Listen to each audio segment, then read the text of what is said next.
Hello à tous, vous regardez Unlock, l'émission qui décrypte les entreprises. Aujourd'hui, c'est avec Vincent et Mathieu de l'entité Cloud Infrastructure Solutions au sein de Capgemini que l'on va parler du cloud, mais aussi de leur campagne de recrutement, puisqu'ils sont à la recherche d'ingénieurs. On creuse tout ça, mais d'abord on passe au pitch me that.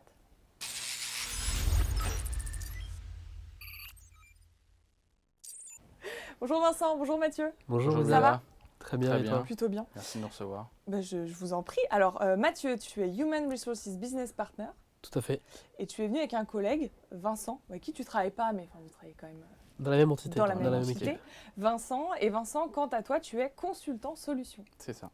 Alors Au sein de Vincent, CIS. tu sais ce qui t'attend. Effectivement. Tu vas devoir nous Pitcher pitcher Capgemini. Capgemini en une Exactement. minute. Est-ce que tu es prêt? Je suis prêt. Je lance le chrono, c'est parti. Alors, Capgemini, une société de services informatiques créée en France il y a maintenant un peu plus de 50 ans, qui est devenue un des leaders mondiaux dans le domaine de l'IT. Aujourd'hui, on est plus de 200 000 personnes réparties sur une quarantaine de pays. Concernant Cloud Infrastructure Services, l'entité à laquelle on appartient, on a une implantation sur une vingtaine de sites en France, ce qui est d'autant plus d'opportunités pour les consultants pour évoluer sur les 4 domaines d'intervention sur lesquels on intervient, donc qui est end-user, cloud and data, service intégration et cybersécurité. Et nos missions est d'accompagner nos clients, et notamment les grands décideurs comme la SNCF, Enedis ou Suez, pour citer que, dans leur évolution et transformation de l'IT, et notamment sur des sujets de Move to Cloud dont on va parler aujourd'hui. C'est parfait, 13 secondes. Impeccable. J'ai vu que tu regardais aussi le compteur. Parfait, Vincent. Bon, alors aujourd'hui, vous êtes Nickel. à la recherche de nouveaux talents pour leur proposer des missions à haut potentiel, mais aussi afin de les intégrer, de leur proposer des parcours de formation sur mesure. Alors, on va voir justement les profils qui vous intéressent et surtout ce que vous leur proposez.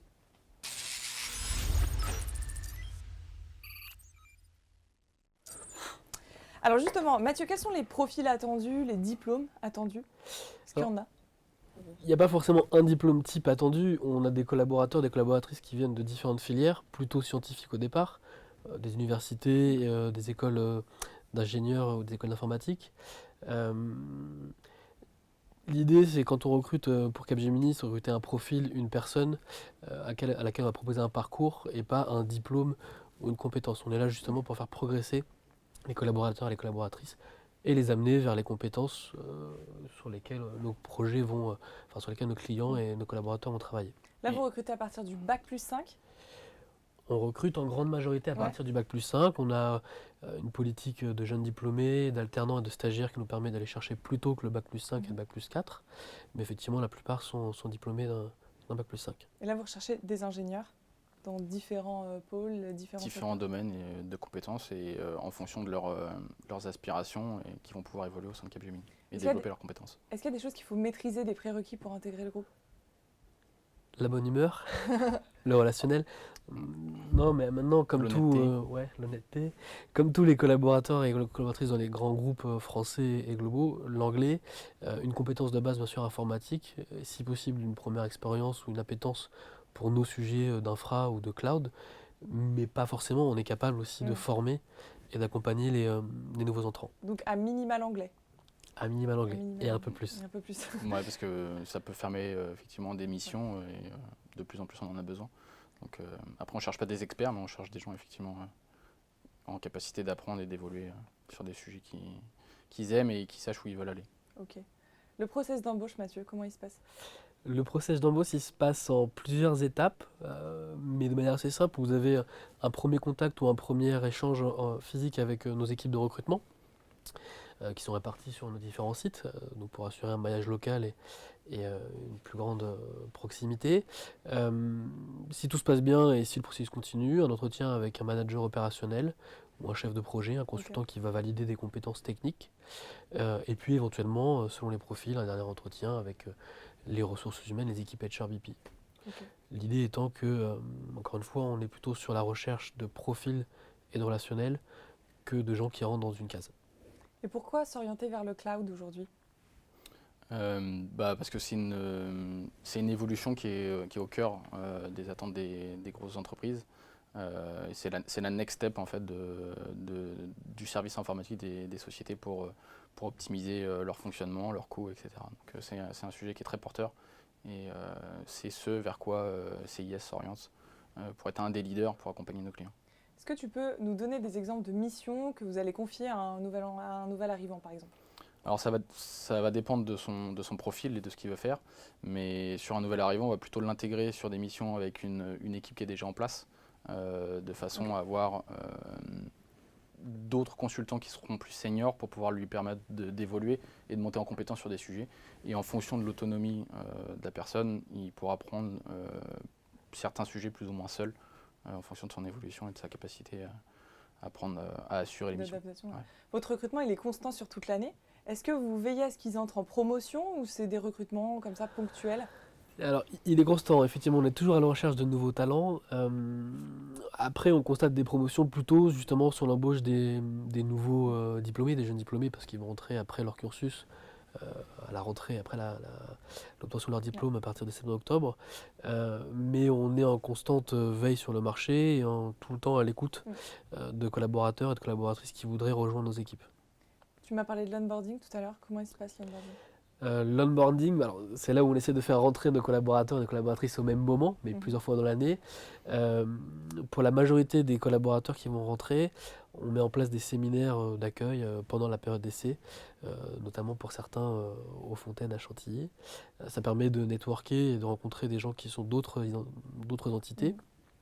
Et puis selon leur seniorité, leur expérience, le manager et les skipperages vont être responsables de l'intégration physique et l'intégration et le suivi pendant la période d'essai, qui peut passer par des formations, du coaching ou des certifications voilà. Ou de suivi avec des carrière managers qui vont être là pour orienter les nouveaux arrivants avec les profils un peu plus juniors, pour les aider à s'inscrire dans une dynamique cohérente au sein du groupe et à déterminer un peu ce qu'ils veulent faire, parce que c'est pas toujours évident avec tous les métiers qu'on a. Toi qui es carrière manager, qu'est-ce que tu fais? Qu'est-ce que tu mets en place concrètement comme action? Un suivi régulier. Alors c'est pas toujours évident avec notre activité, mais faire des points réguliers à peu près tous les 2 mois avec les collaborateurs.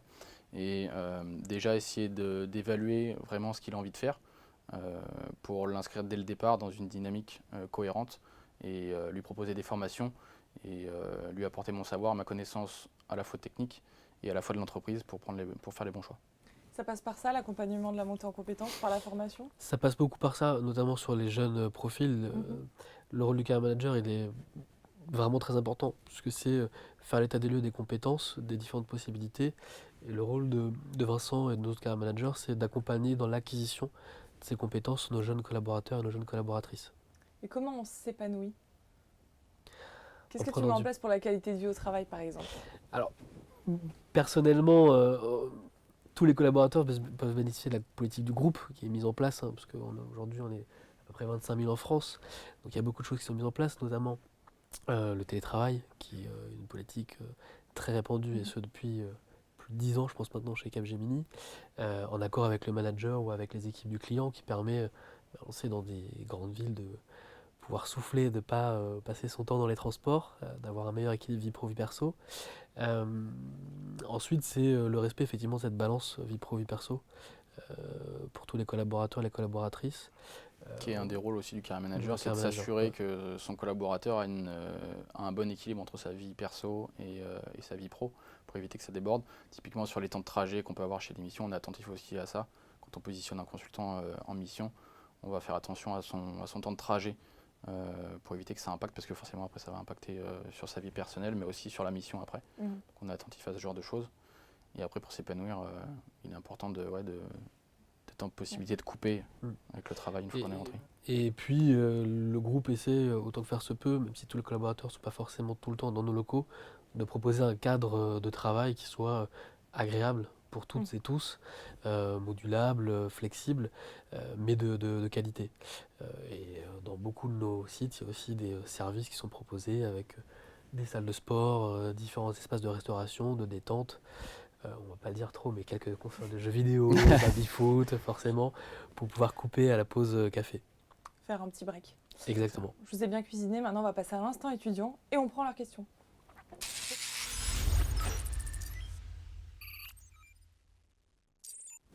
Alors, on prend la première question. Bonjour, quels sont selon vous les avantages pour un jeune ingénieur de commencer sa carrière dans un grand groupe plutôt que dans une start-up ou une PME ? les perspectives d'évolution et les possibilités de formation et de se spécifier dans un domaine et pour avoir une employabilité importante après sur le marché. Les perspectives de leçon, c'est important. Et puis, ce qu'on ne voit pas forcément aussi toujours comme un avantage, mais c'est un cadre, une méthodologie de travail. Souvent, un grand groupe comme Capgemini, c'est aussi une post-formation où un consultant va vraiment acquérir les bons réflexes à utiliser en interne ou chez le client. Et ça lui servira tout au long de sa carrière, au-delà même de la compétence technique, mais c'est vraiment comment je gère un projet, une mission, puis derrière comment je vends, comment je me développe en interne et chez mon client. Est-ce qu'ils ont un plan de carrière défini ou vraiment ça dépend de leur montée en compétences, de la perspective d'évolution personnelle, ou est-ce que c'est très cadré? C'est la force du groupe. On peut s'adapter aussi à tout type de profil. Des gens qui viennent avec une idée fixe et un objectif bien précis, pour lesquels on va pouvoir proposer assez facilement des parcours de formation, de mission vers cet objectif-là, mais aussi des collaborateurs, des collaboratrices qui vont changer de carrière, de techno au sein du groupe. Je dirais que c'est la flexibilité et un vrai avantage dans un groupe comme Ça Capgemini. dépend des profils. Ok, on enchaîne. Pour le même poste, hommes et femmes auront-ils salaire égal? Je vois que ça te fait sourire, Mathieu. Oui, parce que c'est une question importante, c'est une question du moment. Bien sûr, comme tous les grands groupes, on est engagé sur le respect de l'équité et d'égalité entre les genres, mais aussi de la diversité au sein de l'entreprise. Donc oui, on offre les mêmes possibilités de carrière et les mêmes salaires à nos collaborateurs, à nos collaboratrices. Ok, on continue. À quoi ressemblent les locaux?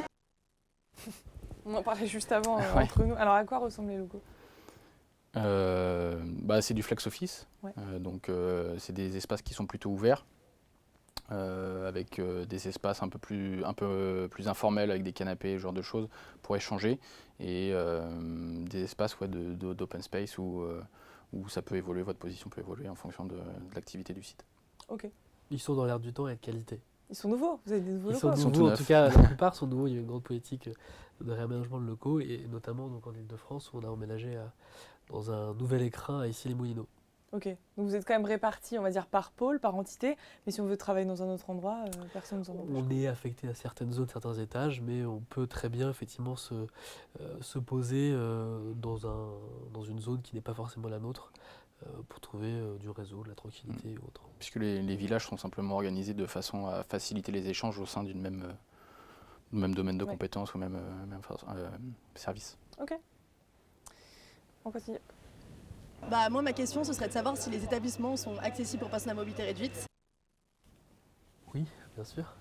C'est même au-delà même de l'obligation, c'est même une nécessité aujourd'hui. Effectivement, tous nos locaux sont accessibles aux personnes en situation de PMR.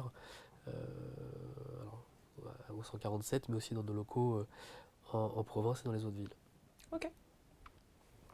Allez. Quels sont vos moyens de communiquer entre les différentes équipes? Vous avez des outils spécifiques pour communiquer entre tous les collaborateurs? Oui, on a des outils spécifiques qu'on peut utiliser, qu'on soit chez le client ou chez certains clients ou dans nos locaux. On utilise principalement les solutions Office et Skype notamment, C'est l'outil de base.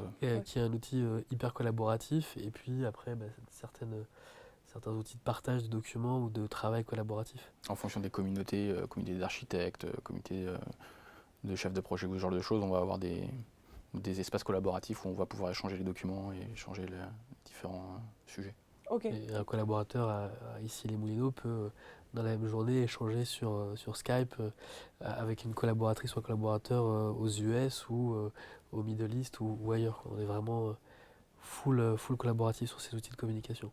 ok. On enchaîne. Bonjour, je me demandais dans quelle mesure votre entreprise était sensibilisée aux questions d'écologie qui nous touchent particulièrement en ce moment, nous les étudiants.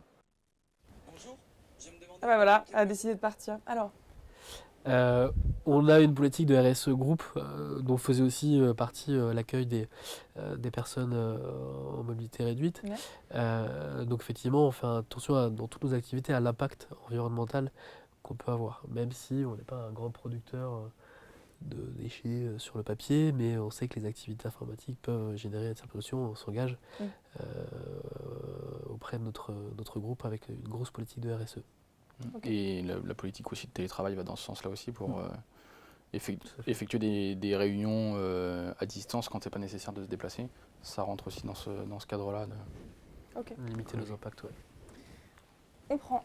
Bah, c'est le même. Ça, prochaine J'aimerais vous demander quel type de stage vous proposiez pour des élèves en césure à l'étranger pour 6 mois. Bonne question. Ça, je vais te laisser répondre. Ouais, le groupe effectivement permet cette ouverture à l'international. Après, il y a 2 niveaux d'international. Il y a intégrer Capgemini en France et être amené à se déplacer sur des missions ponctuelles, ou intégrer une entité Capgemini dans un pays propre comme l'Angleterre ou les États-Unis. Pour ça, il faut prendre contact avec nos équipes de recrutement centrales et ou avec nos équipes de recrutement directement dans ces pays. Ok. Alors Vincent, tu m'as dit que tu travaillais sur un projet qui est le Move to Cloud. C'est ça. Tu vas nous en dire plus. On prend la suite.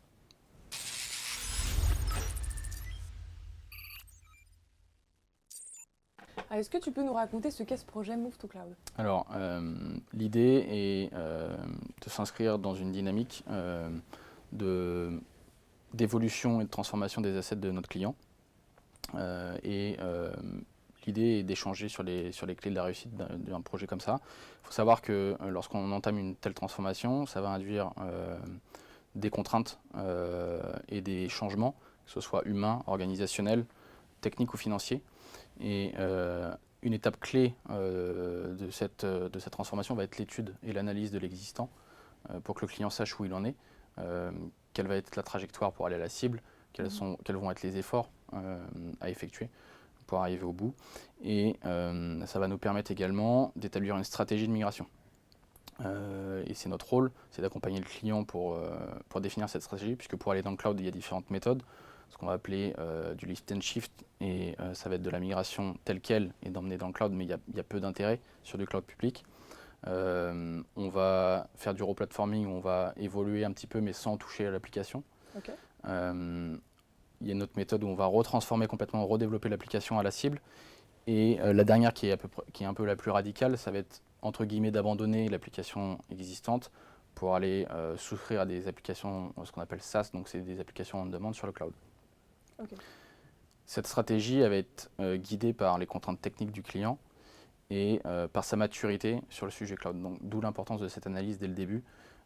Et nous, en tant que consultants, ça va être important de s'approprier le contexte client et les enjeux et les contraintes qu'on va pouvoir aborder sur ce type de transformation. Ça, c'est un projet dans lequel peut se projeter le nouvel arrivant? Tout seul, non, mais dans une en équipe, voilà, intégré dans une équipe. Effectivement, dans une équipe, donc on va avoir différents profils, mais dans des équipes d'architectes, d'experts, et oui, au sein d'un projet comme ça, où il va pouvoir monter en compétences. Et qu'est-ce qu'il peut faire concrètement quelles seront ses missions? Qu'est-ce qu'il fait? Aujourd'hui, j'imagine que tu as des nouvelles recrues qui travaillent sur ce projet-là. Ouais. Qu'est-ce qu'ils font concrètement sur cette mission-là? Simplement les mêmes choses que moi, mais guidés. Donc je leur donne les tâches à effectuer avec une vérification derrière. Mais c'est vraiment de leur mettre le pied à l'étrier pour faire les analyses techniques. Et après, ça va dépendre aussi de leur profil et de leurs compétences. Mais c'est d'effectuer ce qu'un consultant confirmé va effectuer, mais pas en autonomie totale. Mathieu, est-ce que c'est là où tu interviens pour leur proposer les formations les plus adaptées? Oui, c'est-à-dire qu'après l'intégration d'un collaborateur ou d'une collaboratrice et le retour soit du CP, enfin, du chef de projet, soit du carrière manager, on identifie assez facilement les axes de progrès. Et là, c'est le rôle des équipes RH de proposer les formations qui vont en lien avec notre Learning and Development Center, de proposer les formations techniques et ou soft skills qui vont permettre la montée en puissance et la progression des équipes sur les projets. Mais comment on identifie ça? Par exemple, toi, tu vois un jeune diplômé, tu sens qu'il a besoin de s'améliorer sur ce projet-là. Est-ce que tu vas voir, par exemple, Mathieu en lui disant il faudrait lui proposer ce genre de mission?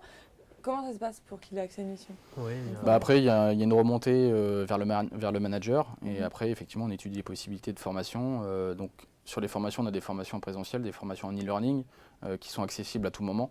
Donc, ça va être aussi mon rôle d'aller vérifier la liste des formations au niveau du catalogue de formation qui pourrait correspondre à son besoin et pour qu'il puisse monter en compétences. Le mot à retenir quand même, c'est de s'amuser, c'est d'être fun. Je te pose cette question-là pour évoquer les valeurs, Ouais. les 7 valeurs. Je te demanderai pas les 7, Non, voilà, on ne dira pas les 7. mais le message principal. Mais le message principal, c'est de prendre du plaisir à travailler, hein, même si Capgemini peut paraître être un grand groupe, on a vraiment un aspect relationnel qui est très fort, que ce soit chez CIS ou dans les autres entités du groupe. Ça fait partie de l'ADN. Donc c'est le relationnel, le plaisir et le fun, comme on disait tout à l'heure avant l'émission. Ok. Bon, il nous reste 3 minutes ensemble. Ça va être votre dernier mot pour les convaincre de vous rejoindre. Est-ce que vous êtes prêts? On est prêt. On est prêt. Prêts? On y va.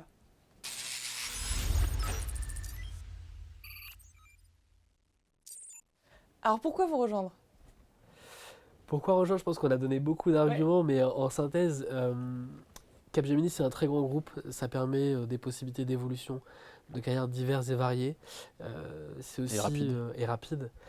Et vraiment rapide. On a des programmes d'accélération de talents hein, qui sont remis à niveau tous les ans. Et on le voyait tout à l'heure, hein, CIS, c'est aujourd'hui des sujets techno qui sont très porteurs. Et Capgemini, que ce soit chez CIS ou ailleurs, travaille sans cesse sur ces projets-là. Ça, c'est l'avantage de la marque, de l'expérience, c'est qu'on est sur des gros projets qui permettent vraiment de progresser et de construire des belles carrières pour nos collaborateurs. Et c'est vrai que tout à l'heure, j'ai parlé des plus de 200 000 collaborateurs. Ça peut faire peur au début, ce qui a été mon cas aussi. Mais il faut savoir qu'on reste, on a une organisation qui permet de rester à l'échelle humaine, notamment avec les carrière managers. Un carrière manager ne va pas gérer plus de 10 collaborateurs. Et donc l'idée, c'est vraiment d'avoir une proximité avec le collaborateur pour pouvoir faire le lien et remonter vers la hiérarchie et que le collaborateur ait quelqu'un à qui parler et qui sache s'orienter au sein du groupe. Parce qu'il y a beaucoup de métiers et c'est pas toujours évident de savoir vers où on s'oriente et justement les carrière managers sont là pour ça. Ok. Alors chez vous, si Vincent et Mathieu vous ont convaincu, vous pouvez postuler sur leur site carrière sur capgemini.com ou sur jobteaser.com. Est-ce qu'ils peuvent te demander pour passer l'entretien, Mathieu? Ou c'est pas Pourquoi si facile pas? que ça? C'est pas si facile, c'est pas mais si je facile. me rendrai disponible, bien sûr. En Avec tout cas, plaisir. merci à tous les deux d'avoir Merci été à là. toi de nous avoir Merci reçus. de nous avoir Merci à toi, éclairé un Lisa. peu plus Merci sur le beaucoup. cloud et sur Capgemini. Et chez vous, comme d'habitude, je vous donne rendez-vous très vite pour un nouveau live.